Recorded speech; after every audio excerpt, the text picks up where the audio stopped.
The first brick in direct to consumer is the business model, like fundamentally. Yeah. Because why I was interested and attracted to direct to consumer originally was it's so scalable. So once you get it working once, just for one customer, then if that's a repeatable process, you can go from 0 to 40 million in a couple of years.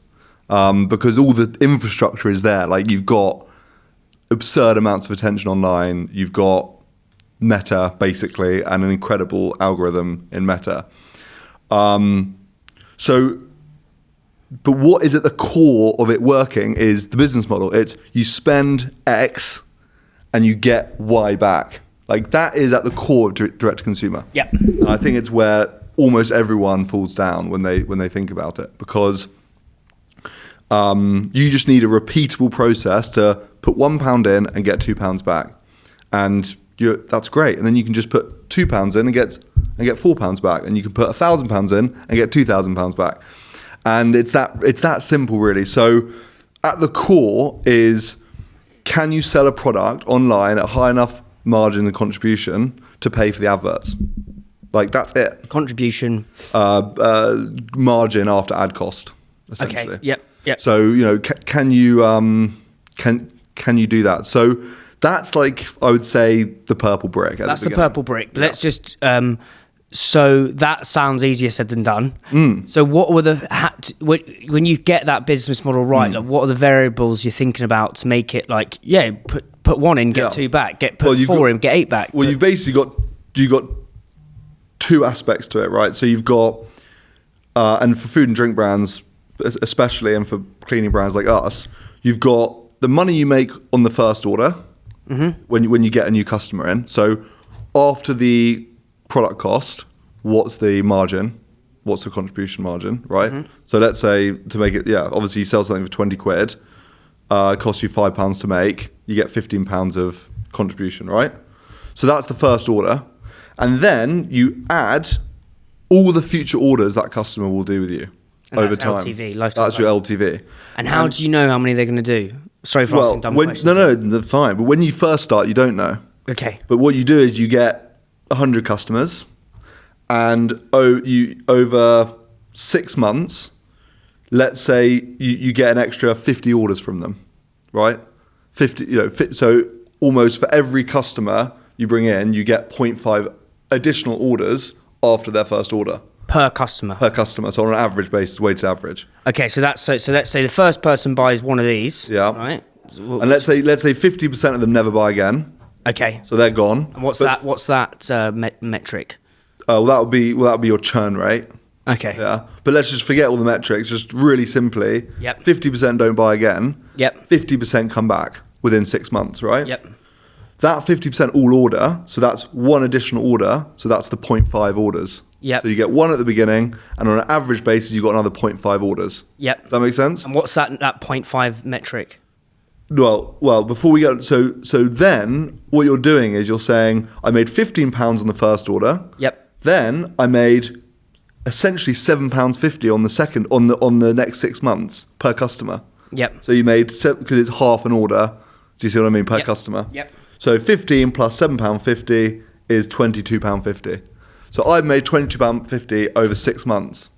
Now, you could also pull that out over 12 months and whatever. But if just with that data, you've got to go, I need to spend less than £22.50 on acquiring that customer to make the model work. Otherwise, I'm losing money on the customers.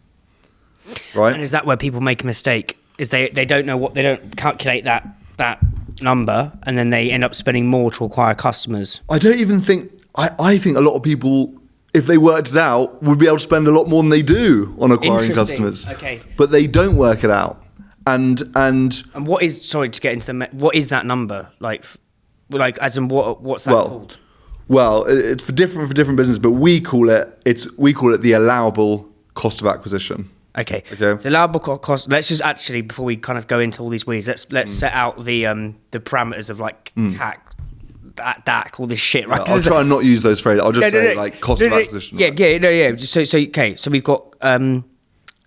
got CAC, cost of acquisition. So that's how much you're spending on Facebook, and you're basically using Meta, which is Facebook. Yeah, to get people in is the primary source. Broadly. There are other elements, but what other ways could you do? Well, we use a lot of influencers, Meta, Google, YouTube, but broadly digital. Broadly digital. So that's your CAC. That's how much you're spending on ads to bring people in. Yeah. With an influencer, so getting sort of would that come into CAC? Yeah. Okay. And all your creative costs. So all the costs in making the ads. Yep. And selling the ads. And any media spend, so influencers, anything goes into your CAC. So the simplest way to work out CAC, and I know this is so basic, but it's important, right? I spend £10,000 on adverts. I get 1,000 customers in, £10 a customer. Say that again. Sorry, my brain just. I spend £10,000 pounds on ads and creative. I get 1,000 customers in from that £10,000. That's cost me £10 per customer. Yeah. Yeah. It's just super simple. So that's your CAC. LTV is the lifetime value per customer. LTV is the way we look at it, and way everyone should look at it, is the value after your product costs of a customer. So it's not your revenue value. It's your actual margin value of a customer over a defined time period. So what's the difference between revenue value and margin value? It's because the margin value is the actual gross profit pounds that you're bringing in from that customer. Yep. So it's like what we just worked out. It's actually thinking about, the order was £25, but I made 15 on the actual product margin. Then the following orders were, on an average basis, 0.5 orders, we got that £7.50, if you remember. Yep. So it's actually trying to figure out what the customer's bringing you in gross profit. Okay. Over a certain period, like a defined time period. You can say that's 3 months, 6 months, 12 months, depends on how you want to look at it. The more data you have, the longer you can make that period.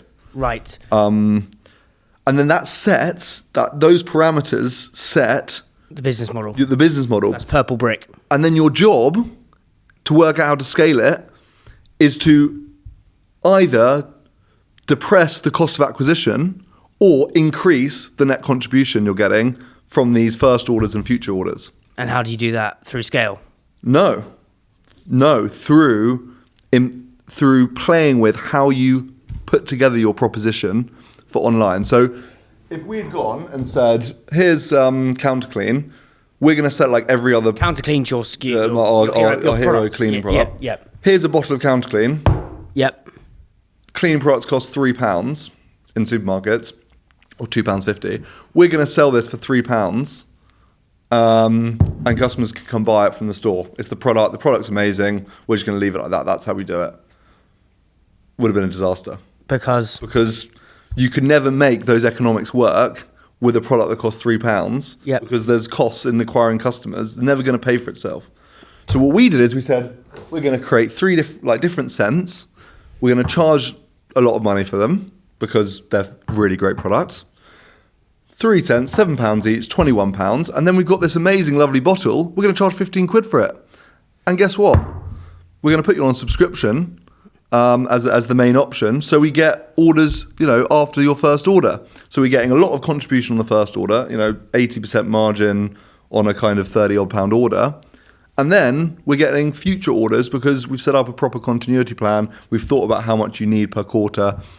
So we tailored the proposition so that it would work online. Yes. And then you work out the model, and then you can optimize and hone that proposition. Yep. And then you can start spending money and you can scale up your ad spend. Yeah. Espressos is sponsored by supply chain software gurus Unleashed. It talks to your e-com and accounting software. It's helped islands cut admin time in half, get granular clarity on your margins, know where your stock is.